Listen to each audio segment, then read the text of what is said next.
lecture on natural law or foundations or justification for natural law. All of that will somehow be applied in there.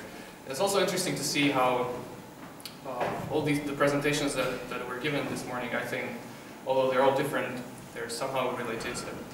That to be suggested, everything is somehow related. Because I will talk, in my presentation will at least imply a certain conception of human dignity, justice, and I will talk about judicial tests, and still it will be different from what we've heard so far. I prepared a paper, a nice academic paper with citation, everything that I was going to read today. It's just that I wanted to show you I have prepared myself for this conference, and I was going to read it, but I decided that this would require supernatural abilities on your part at this moment. And even though I highly admire and appreciate academics, I don't think they do have supernatural abilities. So I changed my mind and decided to draw some pictures and maybe do it a little more interactive, if I may. I've also prepared handouts, which, and I should say, the paper I'm willing and will be happy to send to anyone who finds it interesting and wants to read more about it. This is my email address, anyone wants to contact me. Lutheran, although I'm Catholic, that's my last name.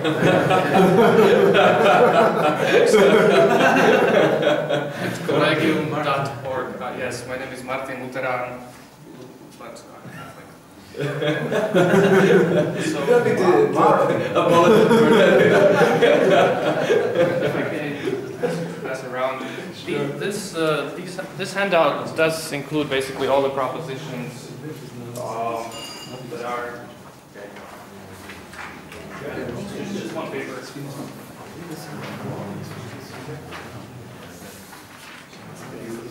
All the propositions that I wanted to convey in this paper.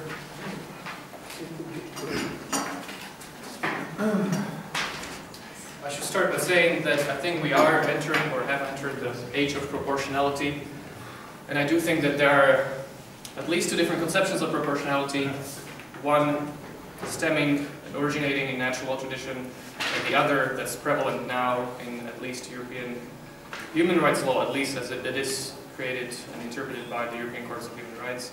And I think those two proportionalities are different, and they correspond to two different understandings of rights.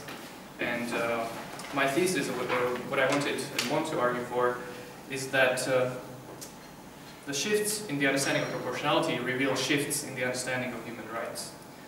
And that the European human rights law seems to be undergoing a paradigmatic shift from a rule-based system inspired by natural law tradition to a more postmodern, principle-based system infused with consequentialist thinking. And I'm critical of this shift, and I will argue that the postmodern principle of proportionality promises more than it can fulfill, and is therefore useless and potentially harmful. And I think it systematically leads courts to one of the two extremes, either not giving sufficient protection to human rights or restraining states from promoting or acting for the authentic common good. All right, so this is the end of my reading, I hope. And here come the pictures that you probably all know already. The trolley problem and the transplantation problem. The trolley case, transplantation case. The trolley case, you have a trolley that has an automatic pilot. It goes on this track by default, and on this track there are 5 people attached to it, and they will be killed by the trolley. There is this other track where there is 1 person attached to it, and you are this person right here that has to decide, because there is a shift here. You can turn the switch and then to divert the trolley from killing the 5 to killing the 1. And of course, my question to you is, who would turn the switch? People with a guilty mind. Well, I'm not sure I understand what you want to say. Neither does he. Does turning the switch mean that you, kill just 1 person or kill 5? Right, if you turn the switch... It seems natural to kill just 1. Okay, so... It seems we will be better off less guilty if we kill just 1. See, this is the problem with this kind of presentation with sophisticated academics. Now they're going to try to change the examples and ask questions. Just simple question: who would turn the switch? Me, I do. Unless it's someone I care a lot about. Okay. No, you don't know these people. Just Okay, three people. right. Now you change the switch. Okay, what about the others? The others wouldn't turn the switch. All right, then the transplantation case. You are a doctor, this is you, and you have a patient who came for a regular checkup, and in the hospital you also have 5 other patients who are dying, and they need a transplantation. They need one of their organs to be transplanted, otherwise they'll die. And of course, so it happens the patient of yours has all the 5 organs that these guys need. And if Perfectly functioning. Perfectly functioning, perfectly fit. And if you take the organs, you can save these 5, and of course this guy will die. So who would do this transplantation as a doctor? Who would do this? Oh, okay. All right. And the majority would not. Yeah. Okay. All right. So I think most of you are on my side in that you see the difference between these 2 cases, and I will argue, and I want to argue that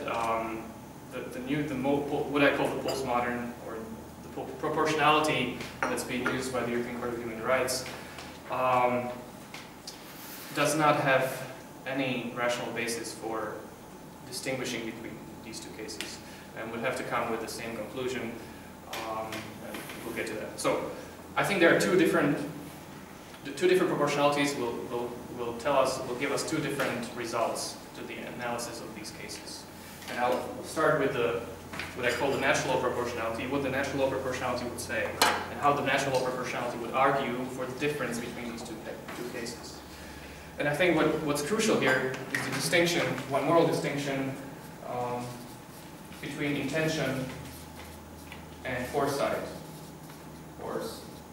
Side effect. Intention-foresight distinction, which some of you might be familiar with already. This is the claim that, well, I'll use this distinction to analyze this case now. In this case, if you're going to turn the switch, what you intend is all your ends and means. Intention includes action proposal that includes all your ends and means. So if you're going to turn the switch, your end, in this case, will be what? To save 5 people. Save 5 people, right? Saving 5 people. And your means to save the 5. So means is anything that's rationally connected to your end, and which you needed to achieve your end. In this case, will be what? No, I don't think so. Why do you think so? Do you need to kill this one? Turning the switch, right? That the actual means is just turning the switch. That's all you need to achieve your end. If this person was not here, it would still need the same means. If this person somehow survived, it would still achieve your purpose. Your intention will be fulfilled. So this is your intentional action. You're saving the 5 people by turning the switch, and there is a side effect to that action, and you foresee that side effect almost with certainty. And the side effect is the death of 1.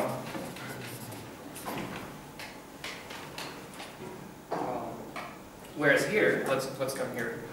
The end seems to be the same, right? Saving the 5.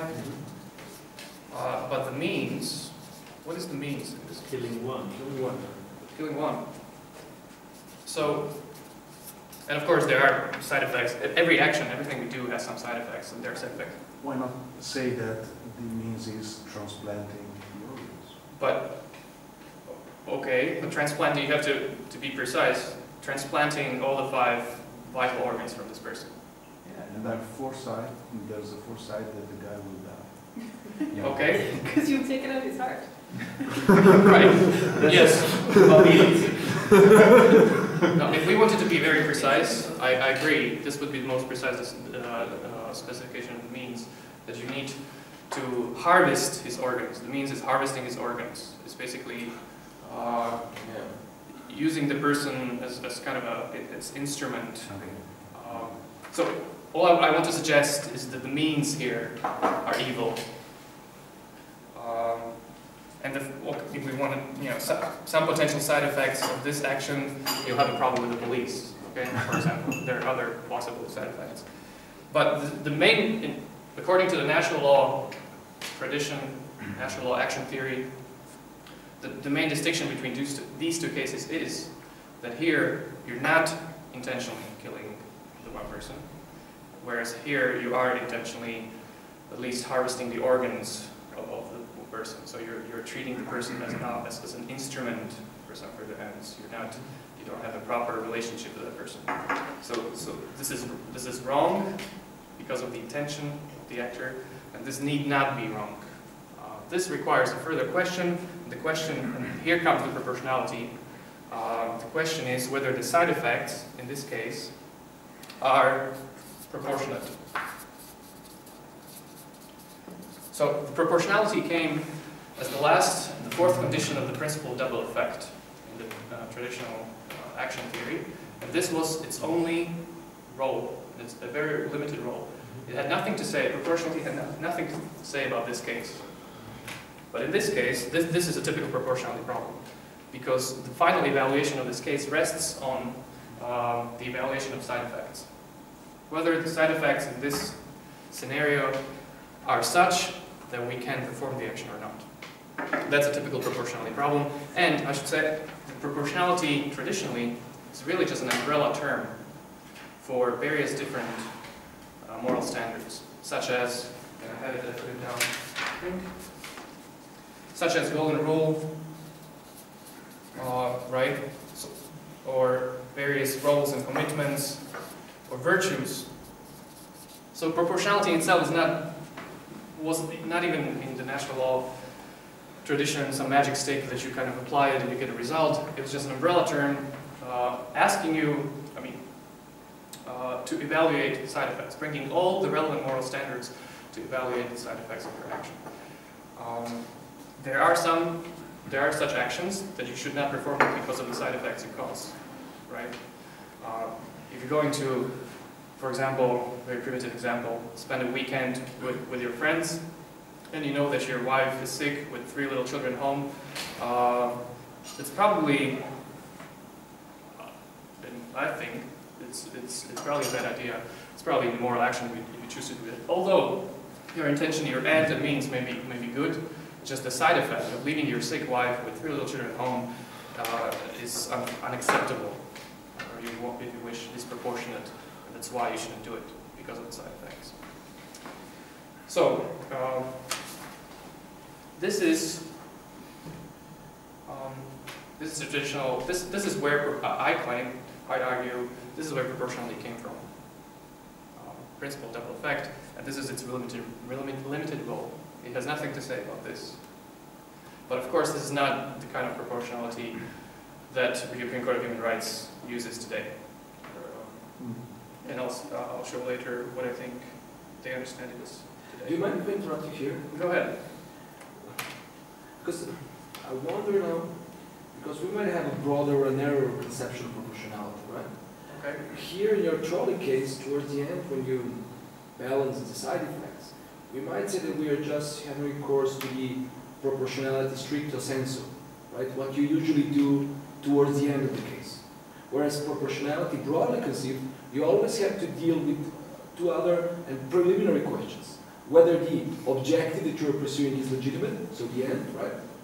And whether the means is also appropriate to achieve that end.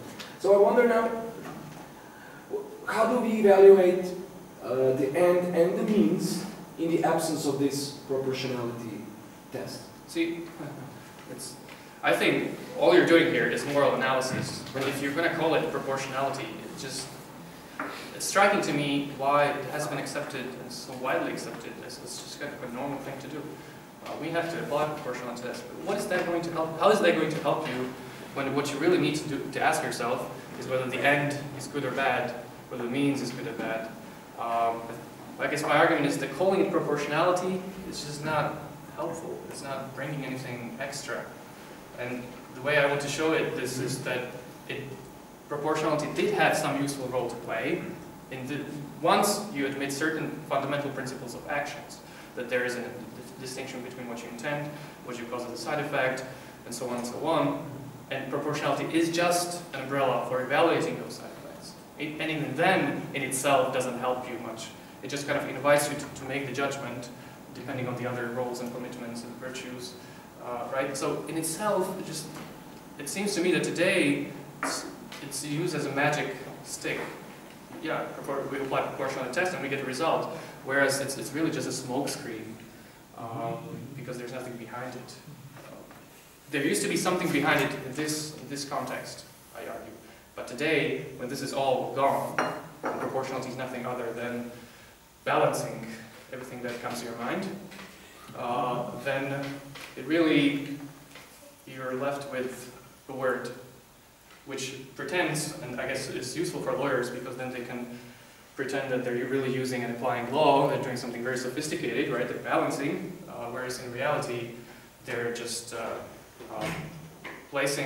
facing different incommensurable options and they choose.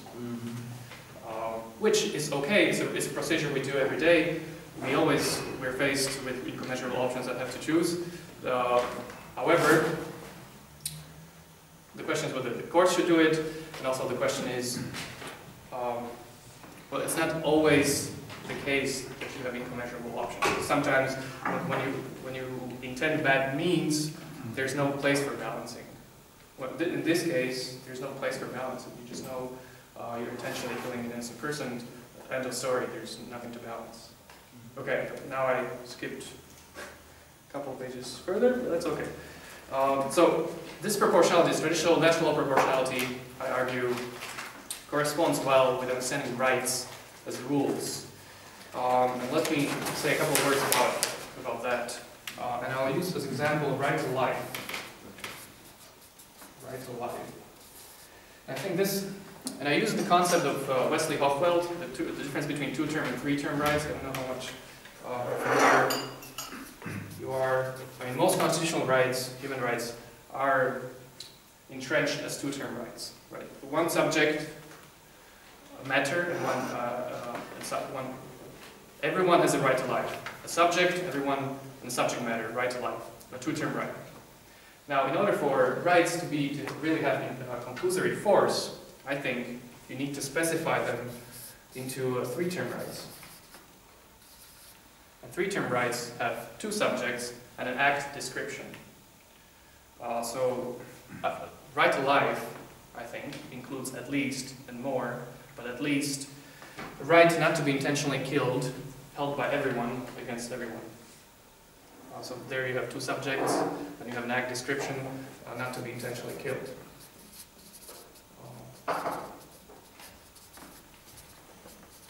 And of course, you can further specify it, and you should further specify it into other three-term relationships. For example, right not to be killed unintentionally when the person acting has no proportionate reason, right? So in this case, we're talking about the right to life of this person. If I turn the switch, I'm not violating this right not to be intentionally killed because I'm not killing him intentionally. But also, he has a right that I have a proportionate reason to turn the switch. So in these circumstances, this judgment of proportionality is that it is proportionate to this acceptable side effect. So we can further specify this right to life to say it's right not to be unintentionally killed without proportionate reason, for example. So what proportionality can help us with is to specify these two-term rights into three-term relationships.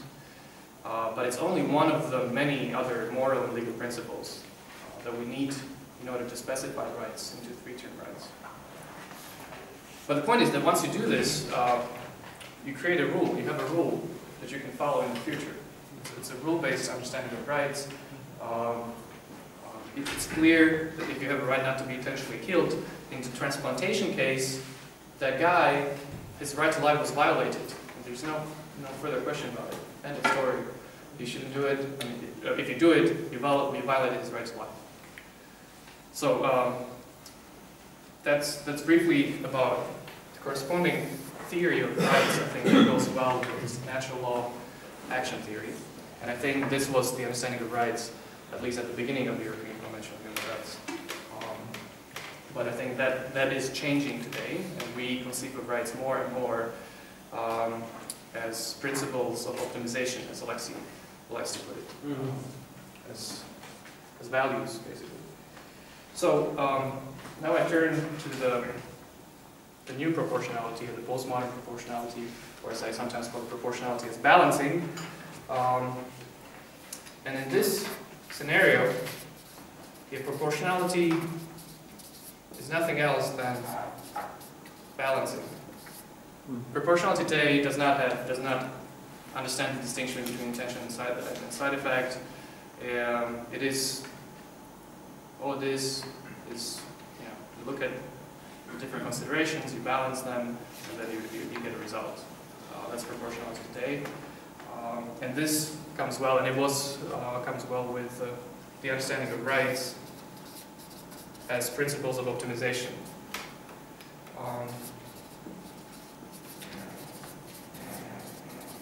And yeah, some people like BT think proportionality is ultimate criterion of constitutionality, I think. Yes, universal criterion of constitutionality, necessary aspect of any human rights adjudication. Some people argue today about proportionality. Others, like Alexei, see it as a special kind of legal reasoning that's analogous to subsumption. Those are Alexei's words, right? He has a weight formula that's analogous to subsumption formula. Subsumption formula connects the premises with logic. Weight formula connects the premises with the rules of arithmetic. And this is almost an exact quote from Alexei. But I think in reality, balancing is no special kind of, there's no special kind of legal reasoning behind balancing. All it is an invitation to consider your incommensurable options and choose. Okay. So, if you have this kind of right to life, right that is only a principle of optimization, and what is a right as a principle of optimization? What do you have in virtue of such a right? I argue that not much, because all you have is the need to optimize your right with other rights and principles in the given case. So you never know what you have in virtue of the right until you come to the balancing exercise.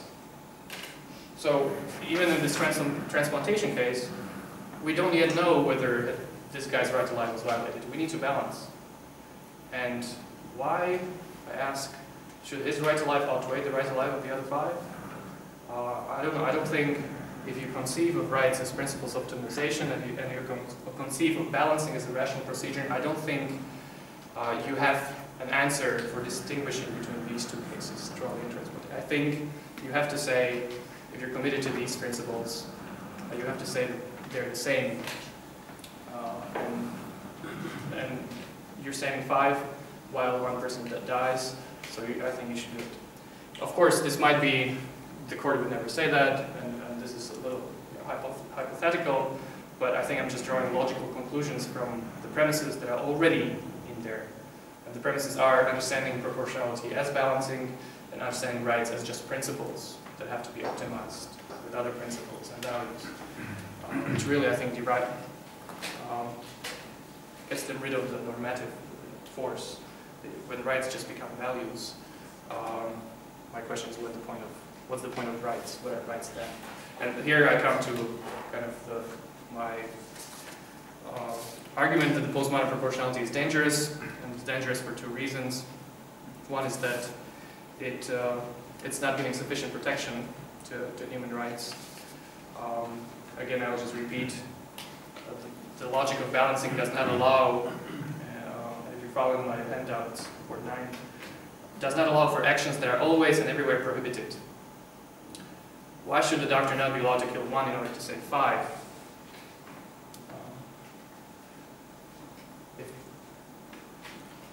It's interesting that human rights, as they were created and formed at the beginning, were to serve to protect the one from the many, right? Were to serve to protect the sacrificing of one for the many. And I think the shift that is happening in the European human rights law in the last 20 years is towards understanding rights as a vehicle for consequentialist reasoning. And I think that's dangerous for the rights, and it's also dangerous for the states. And this is the second danger. When balancing is nothing other than facing fundamental incommensurable options and choosing, it is the same as legislative reasoning. It is when you want your courts to balance, you want them to do the same thing as the legislature does. So what happens then is that you turn courts into another legislative chamber. And I think that's again a danger, because states are the primary and have the primary responsibility for implementing human rights.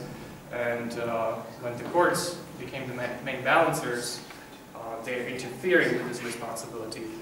And sometimes maybe they get it better, but most of the time I don't think they do. Because when they balance, when the courts balance, they balance much fewer considerations, I think. That they're less competent, they're further away from the case. And I should say, I'm all this time, I'm in the context of the European Court of Human Rights, the International Court, in the relationship to the state and national courts. So those are the two dangers, I think, that postmodern proportionality, or the conception of postmodern proportionality, has for the understanding of rights. And I don't know how much time do I have. I ran out of my time. I think in conclusion, I think there's an interesting cultural story behind this that we can trace these shifts in understandings in the 20th century to various cultural trends, especially the trend to be freed from oppressive rules. Right? The sexual revolution is all about freeing yourself from oppressive rules, and I think there's a very similar story in law, which is interesting. That rules are now becoming too rigid for even lawyers and judges, and they're more happy with these values, balancing values. And these are trends. I'm not saying that every single case that you look at the European Court of Human Rights will suit what I call here as proportionality as balancing, but I think the trend is pretty visible and pretty strong. Brian Tamanaha argues that he sees a similar kind of trend in law, and he argues that law has undergone this process of instrumentalization, whereby it has become slowly a means to an end rather than being an end itself. And one side of this development has been the replacement of the rule-bound character of the legal system by a more purpose-bound character. So there are others who see this shift, and I think proportionality and the history of proportionality is a good example of it. So I think that's all I want to say. I believe that these shifts are unfortunate. They basically are kind of signs of a dark age for the European human rights law today. Thank you for your attention. Thank you for this very interesting presentation. It's already provoked some questions. Marco? Yeah, I really have. I was kind of struck by this very pessimistic approach to balancing, relativizing it so much. I would refer to some things. I hope I understood them well. First of all, I'm not sure I wasn't present unfortunately all the time of your presentation, but I think within these types of under 3b, that Aristotle is somehow missing. Or you meant his approach, the idea of the golden mean as virtues. Yeah. Yeah, it became two extremes. Yeah. But then you try to find here, like under point 7, the problem with this postmodern proportionality of courts. I mean, trying to find the middle between two extremes. So it's a bit inconsistent. No, see, and I think I agree that there is a space for balancing, so choosing among incontrovertible options, but that space is a limited space in this structure of intention and side effect. Proportionality has a role to play, balancing has a role to play when you're evaluating side effects of your action. So in order for an action to be good, your end has to be good, your means have to be good, and your side effects have to be acceptable or proportional in the given circumstances. So, and only if you realize this is all that's intended. If you realize this distinction, there, the proportionality has a meaning, has a role to play. But I think, and I'm afraid that today, the courts just use proportionality and balancing for anything. They would balance even the ends and the means, and even if the means are evil, which would be the end of story for the natural law action theory, the courts would still balance them.